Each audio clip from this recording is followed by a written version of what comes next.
Vegetable biryani simple ആയിട്ട് ഒരു 5 പേർക്ക് ഉണ്ടാക്കിയാലോ. ഇന്റേതായ സ്റ്റൈലുള്ള ഒരു പച്ചക്കറി ബിരിയാണി കേട്ടോ. സിമ്പിൾ ആയിട്ട് ഉണ്ടാക്കണം എന്ന് ആഗ്രഹിക്കുന്ന ആളുകൾ ഉണ്ടെങ്കിൽ വീഡിയോ അവസാനം വരെ കണ്ടോളി. ബിരിയാണി പോട്ട് അടുപ്പത്ത് വെച്ചിട്ട് 50 മില്ലിഗ്രാം സൺഫ്ലവർ ഓയിൽ ഒഴിച്ചിട്ട് ഓയിൽ ചൂടായി എന്ന് കണ്ടപ്പോൾ ഒരു 250 ഗ്രാം ഉള്ളി ചെറുതാക്കി അരിഞ്ഞ് അതിലോട്ടിട്ട് ഉള്ളി ഒന്ന് പെട്ടെന്ന് വാടി കിട്ടാൻ വേണ്ടിയിട്ട് ഒരു 1/2 സ്പൂൺ ഉപ്പിട്ട് നന്നായി കൂട്ടി യോജിപ്പിച്ച് ഉള്ളി ഒരു വാടിയ മുല്ലപ്പൂവിന്റെ നിറയപ്പോളെ ഒരു 200 ഗ്രാം തക്കാളി ഇതിലോട്ട് അരിഞ്ഞിട്ട് തക്കാളി ഏകദേശം നമ്മൾ വിചാരിച്ച കോലത്തില് വാടി വന്നപ്പോഴേ 1 സ്പൂണ് ഇഞ്ചി വെളുത്തുള്ളി പേസ്റ്റ്, 1 സ്പൂണ് പച്ചമുളകിന്റെ പേസ്റ്റും ലേശം മല്ലിച്ചപ്പും പുതിനയും അരിഞ്ഞതും ഇട്ടിട്ട് ഇതെല്ലാം പാടെ നന്നായി കൂട്ടി യോജിപ്പിച്ച് 3-4 ബീൻസ് പയർ കുറച്ച് വലുപ്പത്ത് കട്ട് ചെയ്തതും 1 ക്യാരറ്റ് നീളത്ത് കട്ട് ചെയ്തതും തലേന്ന് വെള്ളത്തിലിട്ട് വെച്ച ഒരു 50 ഗ്രാം പച്ചപ്പട്ടാണി കുക്കറിൽ ഒരു വിസിൽ വേവിച്ചതിന് ശേഷം ഇതിലോട്ടിട്ട് ഏകദേശം ഒരു 1/4 സ്പൂണ് മഞ്ഞപ്പൊടിയും 1/2 സ്പൂണ് ഗരം മസാലയും ഈ 2 മസാല ഈ ബിരിയാണിക്ക് ഇടുന്നുള്ളൂ കേട്ടോ.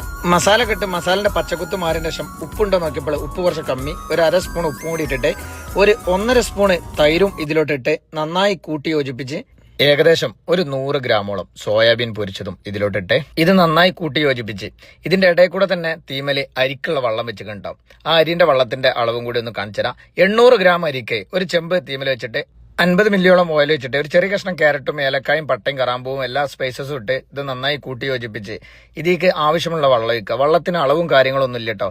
800 ഗ്രാം അരിക്ക് അരിയേക്കാൾ കൂടുതൽ വെള്ളം. 1-1.5 ഗ്ലാസ് നമ്മൾ നെയ്ച്ചോറ് വെക്കുമ്പോൾ നെയ്ച്ചോറല്ല ബിരിയാണിയാണ്, അപ്പോൾ ഊറ്റാളാണ്.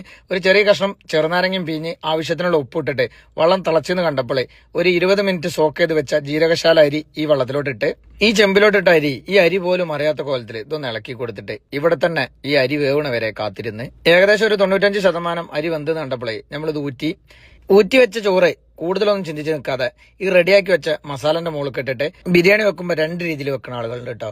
ഒന്ന് ഊറ്റിക്കാണ്ട് വെക്കണവരുണ്ട്, ഊറ്റാതെ വെക്കണവരുണ്ട്. ഞാനത് ഊറ്റിക്കാണ്ട് വെക്കാണ് എന്റെ ഒരു അഭിപ്രായത്തിൽ എപ്പോഴും നല്ലത്. ആ ഓയിലിന്റെ മെയ്ക്കൊക്കെ പോകും.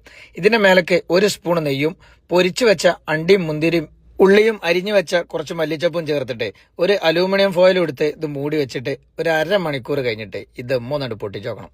Simple vegetable biryani ready. ഈ ബിരിയാണിക്ക് ഇട്ട വെജിറ്റബിളും മസാല ഒക്കെ ആദ്യം തന്നെ വെന്തുകൊണ്ട് പിന്നെ ഇത് ദമ്മിടുന്ന സമയത്ത് ഇതിന്റെ അടിയിൽ തീ കത്തിച്ചിട്ട് ചേട്ടോ. അപ്പോൾ വേവിക്കാതെ വെക്കുന്ന ആളുകളുണ്ടെങ്കിൽ ചെറിയൊരു തീയിൽ ഒരു 5 മിനിറ്റ് ലാസ്റ്റ് കത്തിക്കുക. എനിക്ക് അതിന്റെ ആവശ്യം വന്നിട്ടില്ല. ഇതിന്റെ സിമ്പിൾ വെജിറ്റബിൾ ബിരിയാണി ഇഷ്ടപ്പെട്ടുകയാണെങ്കിൽ ഇതേ രീതിയിലൊന്ന് ഉണ്ടാക്കിയിട്ട് അഭിപ്രായങ്ങൾ കമന്റ് ചെയ്യും. അപ്പം ഇന്നൊക്കെ ഇത്രേ ഉള്ളൂ. അൽഹംദുലില്ലാ. ബാക്കി അടുത്തേ കാണാം. Okay, bye.